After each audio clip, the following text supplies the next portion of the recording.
a bit warmer in here. Not by much. We've talked to Mike about what he's seen in the defense and how the defense has come together since we've won. How would you assess that? I think the constant messaging from Mike, and our mission is to constantly improve, like consistent improvement, consistent self-improvement, consistent position group improvement, and unit improvement. And I think obviously at times you're on that level and you're always trying to push, but that's what we've seen: consistent improvement, guys trying to be better versions of themselves, and some of it shown up on the field. You saw Riq Woolen in the first match between these two teams have a couple plays he'd want back. Have you seen him respond the rest of this season? Yeah, he had a couple of good plays in that game too. Just exactly, it really off what I just said. Like I've seen a guy that has played in the rotation, has dealt with every opportunity his best way. He comes to work every day, puts his best foot forwards, and you just want the best for the guy. Like I think he's making plays and he's doing a great job. Is that rotation when you started? Did you kind of envision that would keep going on the rest of the year in the way? Yeah, you hope it, because this guy's competing, guys trying to play their best football, and it's worked like that. What do you see as different about this offense in San Francisco now versus what you saw at the beginning of the season? I think they utilize some players different. They've evolved because some injuries. They've changed, but at the core of what they are, they still fundamentally do the same things they do. Like they have that searching for explosives. They're going to play the run game. They're going to run off the ball. They've had some different runs, but ultimately they're the same fundamental team that play really good football. It seems like they're using Kyle Juszczyk a little bit differently in motion. How does that change things for defense when they use the fullback the way they're using it right now? You just have to get used to the formations that they're building and how they're building them and what the final formation is. Once the guys understand those things, I think a lot of it's to kind of move your eyes, and they're doing one thing when they want you to see the other. Change the keys for the guys up front, make the edges softer, and if you lock onto your keys and you can understand what's coming, you can play fast and physical. There are a lot of running backs that can do as much receiving as McCaffrey. Yeah. What kind of challenge that when a running back can be in receiving, right? It's a real challenge. He can at times he can make you question what kind of coverages you want to play. He can make you think about matchups. He can make you think about the situations they can put you in. He's an elite player, and you got to respect the way he plays the game. Is there anything about Christian that makes him stand out from other dual threat backs in the past, like a Marshall Faulk type, or guys that have done that? Like, what is it about his skill set that's maybe a little bit different than some of the guys that have been able to do things like this in the past? I think he's an extremely great athlete, and that shows up on the field. But his understanding of zones and when to sit down and when to move and how to break away from leverage, you see it all over the tape. He plays the game like a receiver, and he plays the game like a very good running back too. How do you develop a rush plan for a guy like Brock Purdy, who is not a runner but is He's a very runner. elusive? Yeah, he can run. Yeah, but, he can. You know, he's not Lamar Jackson in that way, but he's really elusive. How do you develop a rush plan for someone like that? I think you have to look at yourself first. When you're creating a rush plan, you have to look at who you are, how your players play, and you have to first of all get on the same page and understand what the achievement is. Like, you don't want to not rush.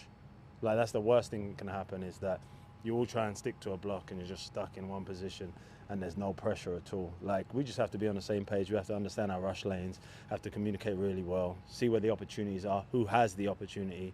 And when you do that, no one kind of is selfish in those situations. They understand what their role is and how they press the pocket, and they're the times I've seen the best success.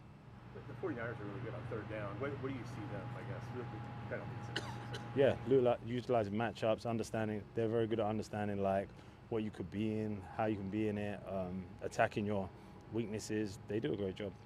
Now that he's gone through almost a second full regular season, how would you sort of describe the player Byron has become this year from where he was week 18 of last year? Yeah, it's a good question. We were talking about it this morning. I think in twofolds. As the player, I think he's always been that player. I think what's changed in him is he's understood what it takes to be like an elite NFL player as a professional mindset, how he attacks the day, how he gets his body right, how he takes each day and information, how he uses it on the field. I've seen him grow in confidence, It's cool to see him on the field now with the guys. Before he was quite quiet. Now he's more out of himself, just having fun, just enjoying the game. But I've seen him grown a lot. He's matured a lot. The way Marcus plays is from like an effort standpoint. How do you see that impact some of the other guys, and particularly some of the younger guys? I think it impacts the whole defense, not just the younger guys. I think when people play that hard, it's contagious. And when you put the work in day after day, because I know Mike said it to you guys, I've said it to you guys, he practices like that. He goes through individuals like that. I think when you put that work in and guys see that on the outcome on the field, they do it. You know, like he's had a huge impact on this defense, and he just keep doing it. Would you say in that regard he's the most influential player? No, I wouldn't say that. I think different players have different influences different ways. I think his influence is that he's just law. He's nuts and he has fun and he goes hard as he can, and that energy is infectious throughout the game. Other people have different influences in different ways. Last time you guys faced an elite offense, you gave up a few points and a few yards against the Rams. You guys look at this as an opportunity to kind of reset your standard for how you play defense? No, I think we see that every week.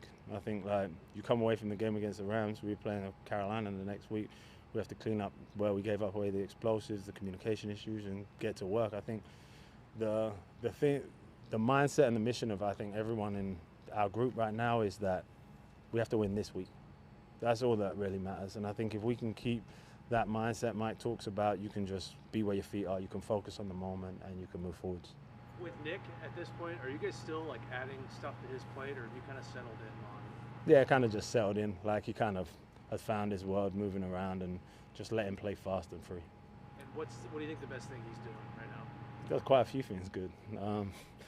He covers well. His understanding of the game is growing. I think the understanding of NFL football, what he gets in different spots and how he plays it, those things are growing. And I think he does well.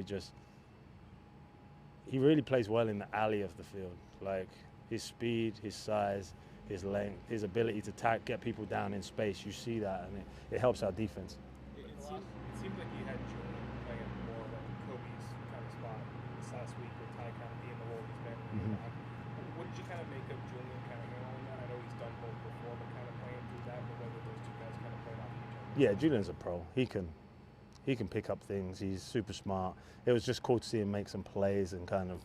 He dropped that pick against the Rams, and it was just like cool for him to get a pick, get himself back up, get on the board, and get going. To see him sink under that throw to Riq Woolen, what would you kind of make of the way he kind of played that? Kind of That's Julian though. He's a real playmaker. Like when there's opportunities to make plays on the ball, to get people down in space in critical moments, Julian does that. And it was just good. I think it's good for him to get himself going and get going. With the loss of D'Anthony Bell, what are you seeing from Quandre, and is he ready to step in if you guys need him to? Yeah, I think he's just got back, so it's just like him working through those things. But no, I think like everyone's in that mindset right now where they're ready to step in when needed. It's that time of year. Going back to D-Law for a second, you mentioned that it's infectious in you guys. Is that something spoken? How can you tell? Is that influence going on? You can see it, just the way the front play, and it's not just him, it's Leo, it's Byron, it's Jay Reed, D Hall, Boye, Chenna, all those guys, they feed off one another. And I think when you make plays and you try, like he's had 2 forced fumbles where the ball is past him and he comes back and he makes the play. And when you do that, you see other guys celebrate with him. They appreciate that work. They appreciate that someone's willing to do that for them to be successful. And I think that those things allow people to kind of, it is infectious. Thanks, guys. Have a great weekend.